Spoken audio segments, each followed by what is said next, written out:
pagi anak-anak kami sekalian, bagaimana keadaannya? Ibu berharap masih dalam keadaan sehat. Sekali lagi Ibu menghimbau selama masa pandemi, kami berharap anak-anak kami tetap menjaga kesehatan, tetap pakai masker ketika berada di luar dan menjaga jarak. Materi kita, pelajaran kita untuk pertemuan kali ini adalah tentang bab 2 ya, bab 2 yaitu tentang materi metabolisme. Perhatikan ya anak-anak. Metabolisme itu sering kita sebut dengan istilah reaksi kimia yang terjadi di dalam tubuh. Baik itu reaksi kimia berupa proses pembentukan maupun reaksi kimia berupa penguraian zat yang terjadi di dalam sel yang disertai dengan adanya perubahan energi. Jadi metabolisme adalah segala sesuatu reaksi kimia yang terjadi di dalam sel yang disertai dengan adanya perubahan sel. Metabolisme dibagi menjadi dua, yaitu anabolisme dan katabolisme. Anabolisme adalah proses pembentukan atau penyusunan, sedangkan katabolisme adalah proses penguraian atau pemecahan. Anabolisme adalah proses pembentukan atau penyusunan senyawa-senyawa sederhana menjadi senyawa kompleks. Contohnya adalah fotosintesis, kemosintesis, sintesis lemak, dan sintesis protein. Sedangkan katabolisme adalah proses penguraian dari yang kompleks menjadi sederhana. Kalau anabolisme tadi dari yang sederhana menjadi kompleks, sedangkan katabolisme yang dari kompleks menjadi sederhana. Itu ya. Syarat terjadinya metabolisme. Supaya reaksi kimia terjadi di dalam tubuh, maka harus ada yang dinamakan dengan substrat. Substrat adalah zat yang akan direaksikan, zat yang akan dirubah. Jadi ya, substratnya. Yang kedua adalah harus ada sumber energi, baik itu sumber energi berupa panas dan sumber energi berupa zat kimia, yaitu ATP dan ADP. Yang ketiga adalah adanya zat aktif yang disebut sebagai enzim. Ini tadi contoh. Perhatikan tadi ya. Metabolisme contohnya adalah fotosintesis, katabolisme adalah respirasi sel. Anabolisme pembentukan sederhana menjadi kompleks, katabolisme penguraian yang kompleks menjadi sederhana. Ini lihat. Fotosintesis adalah contoh anabolisme, yaitu pembentukan atau penyusunan senyawa-senyawa yang sederhana menjadi senyawa yang kompleks. CO2 dan H2O adalah senyawa yang sederhana dan H2O adalah C6H12O6 atau glukosa adalah senyawa yang kompleks. Pembentukan senyawa-senyawa yang sederhana menjadi senyawa yang kompleks. Contohnya dalam fotosintesis. 6CO2 ditambah 6H2O dengan bantuan cahaya matahari dan klorofil membentuk C6H12O6 atau glukosa ditambah 6O2.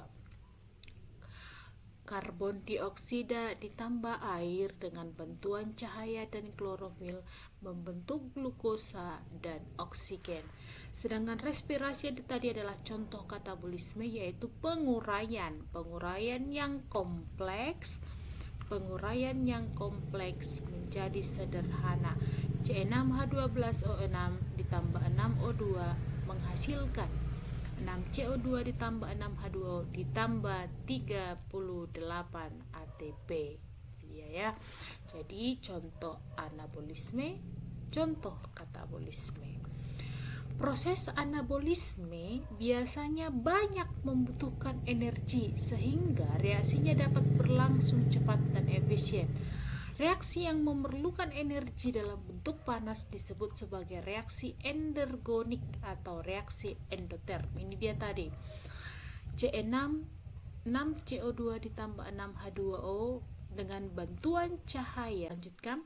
Proses metabolisme memerlukan yang dinamakan dengan enzim. Ingat, ini tadi. Syarat terjadinya reaksi kimia atau metabolisme adalah adanya zat aktif atau enzim. Maka semua reaksi kimia yang terjadi di dalam tubuh kita semua harus terjadi karena adanya enzim, ada bantuan enzim. Apa itu enzim? Enzim berasal dari kata in dan jime. In dalam jime ragi, berarti sesuatu di dalam ragi. Enzim pertama sekali ditemukan oleh Wilhelm Kuhn. Kita lanjutkan ya.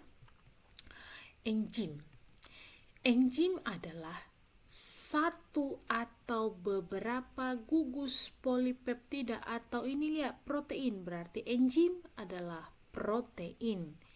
Satu atau beberapa gugus protein yang berfungsi sebagai katalis atau senyawa yang mempercepat proses reaksi tanpa ikut bereaksi. Dia tidak ikut bereaksi dalam suatu reaksi kimia. Jadi enzim itu adalah sebuah protein yang berfungsi untuk mempercepat sebuah reaksi kimia di dalam tubuh, tetapi ketika reaksi kimia itu sudah terjadi, maka dia akan kembali melepaskan diri. Dia tidak ikut bereaksi. Itu konsep kerjanya ya. Jadi enzim adalah sebuah protein yang akan mereaksikan atau mempercepat sebuah reaksi kimia yang terjadi di dalam tubuh, tetapi ketika reaksi kimia itu sudah selesai terjadi, dia akan melepaskan diri, artinya dia tidak ikut bereaksi. Maka tadi ini akan menghasilkan sebuah produk. Itu dia ya.